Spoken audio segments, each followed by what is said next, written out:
You know when you finish a movie and you're like, nothing happened. Not really. But you were entirely locked in the entire time. So today I'm going to talk about those movies. The fact that nothing happens in those films is actually a great thing, and how it's actually kind of helping us, and how fun it is. And I've made some notes, so I'll be reading from this. Those films have, well, not no plot twists, but there aren't major plot twists. It's no action, it's no war, it's no crazy stunts happening. Not many dramatic monologues, not many big, oh, this changes everything moments. Usually it's just life and time passing by, and I think it works really well in films.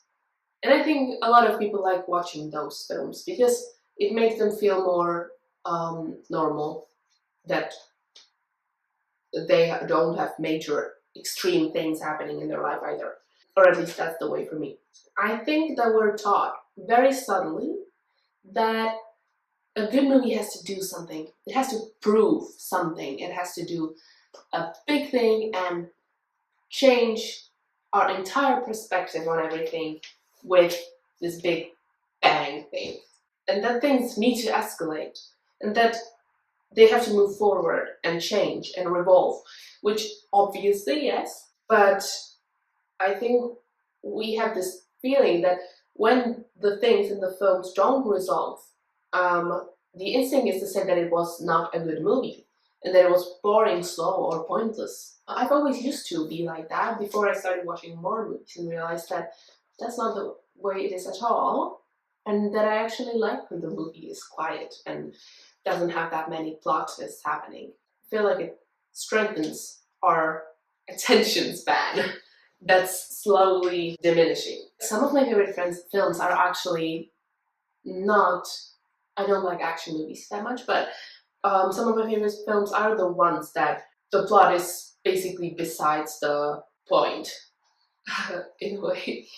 Okay, if we take a look at Wes Anderson films, I love Wes Anderson, and if we really strip them down, not that many things are happening in the film. The story is often not boring. No, it's not boring. The story is often just fine. It doesn't have this extreme wow effect. It's sometimes a bit repetitive, but that's okay. Life is that way. People go places, things happen, time changes. There's technically a conflict, technically, but that's not why you're there for the movie.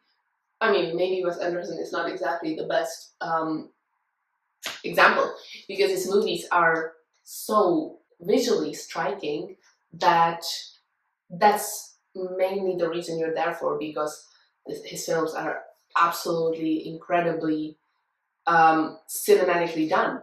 The cinematography is absolutely spectacular. But you're there for the rhythm, for the tone, the soft voices, and the scenery often. Like the Grand Hotel Budapest.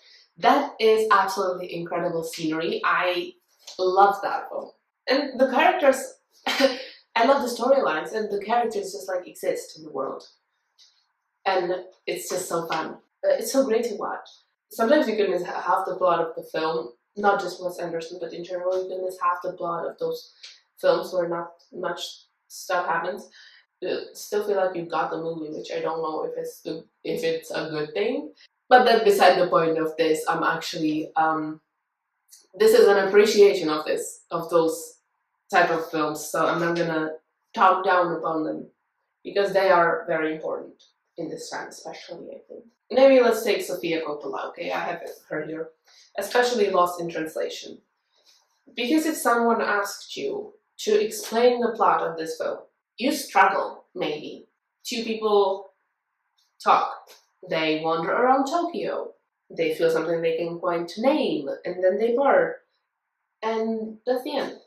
Not very groundbreaking. It's one of those films that's so loved because people feel deeply attached to it. But why? Why are they attached to it? Well, the movie isn't structured around extreme events.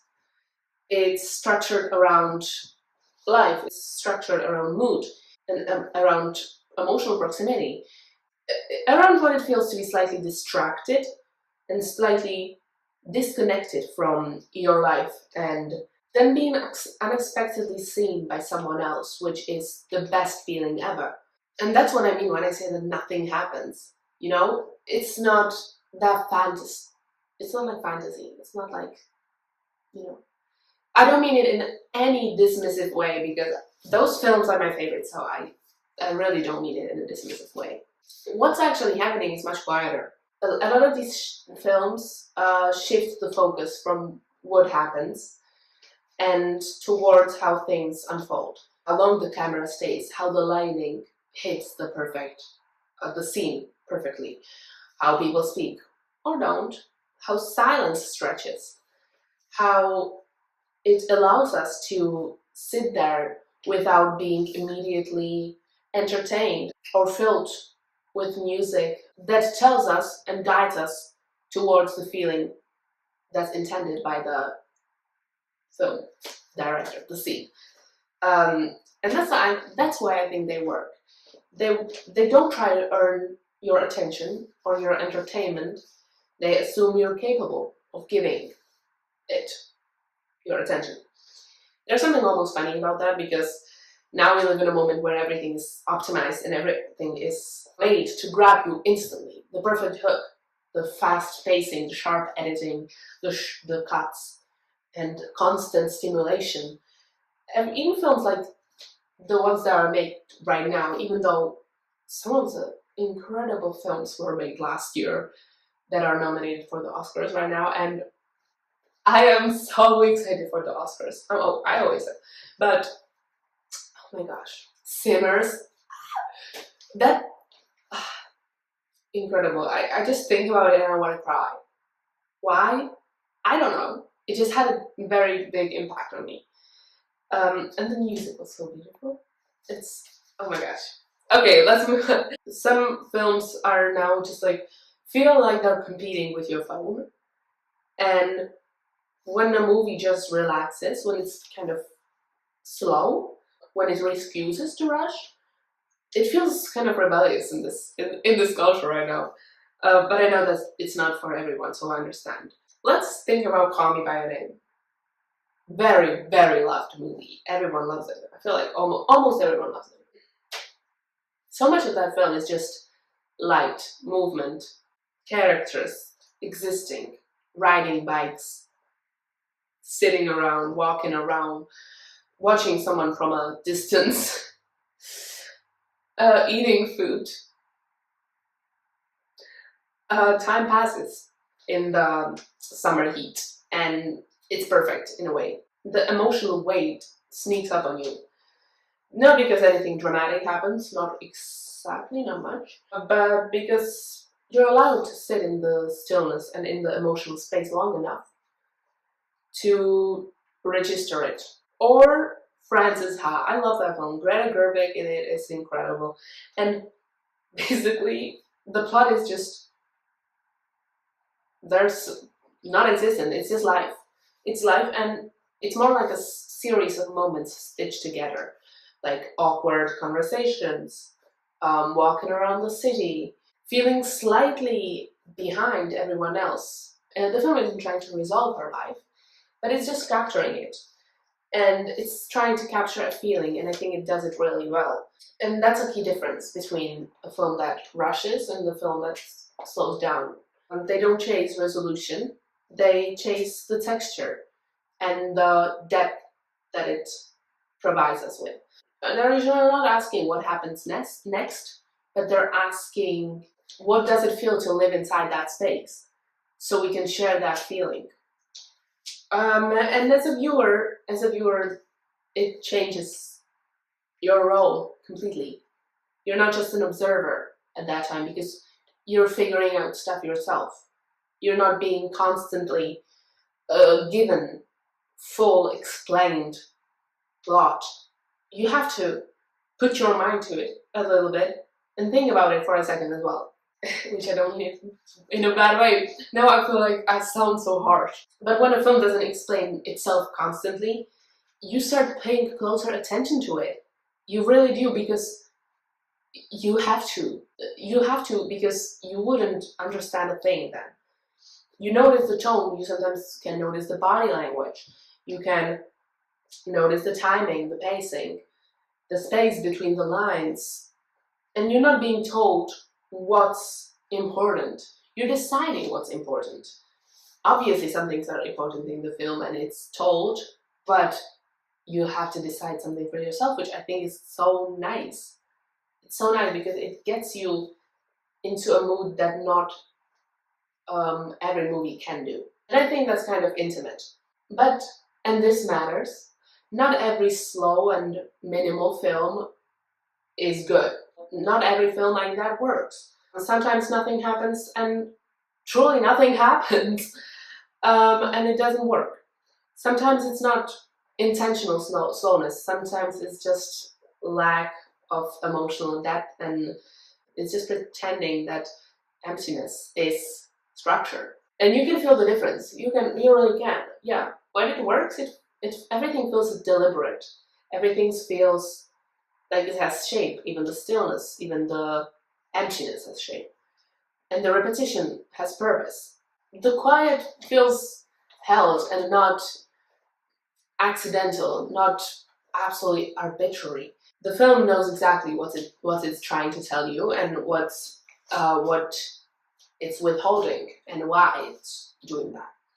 And when it doesn't, it just feels like waiting for something that never comes. And I think these films where nothing happens and it works trust the audience so much in a way that's becoming rare in the film industry right now. They trust you to sit still, they trust you to pay close attention, they trust you to decipher the meaning and not to be constantly entertained by fast-paced cuts and action. Okay. And they trust you to let the meaning arrive slowly or not fully at all. Sometimes you don't get the movie completely. Sometimes really like you finish the movie and you're like, what the hell did I just watch? That's me when I watched David Lynch movies last year, and I had to search for like YouTube essays on what actually happened sometimes, which I know Lynch didn't like that. He said that the movie is the thing that says the meaning. You don't have to talk about the movie after. I think he said something like that. I may be bluffing, but I think he said something like that. Whatever, let's skip this what I was just yapping about. I find this kind of cinema like calming in a way. And it's not because the emptiness is meaningless, it's because it's not absolutely yelling at me. And it doesn't demand urgency. It doesn't treat my attention like something fragile. It lets the time stretch. It feels the moments breathe, and the space is not always filled.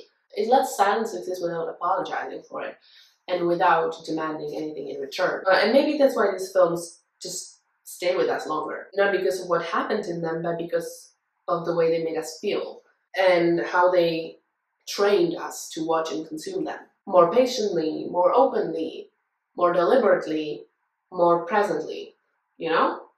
This was cliche, but... So yeah, sometimes nothing happens. And sometimes that's exactly why that works.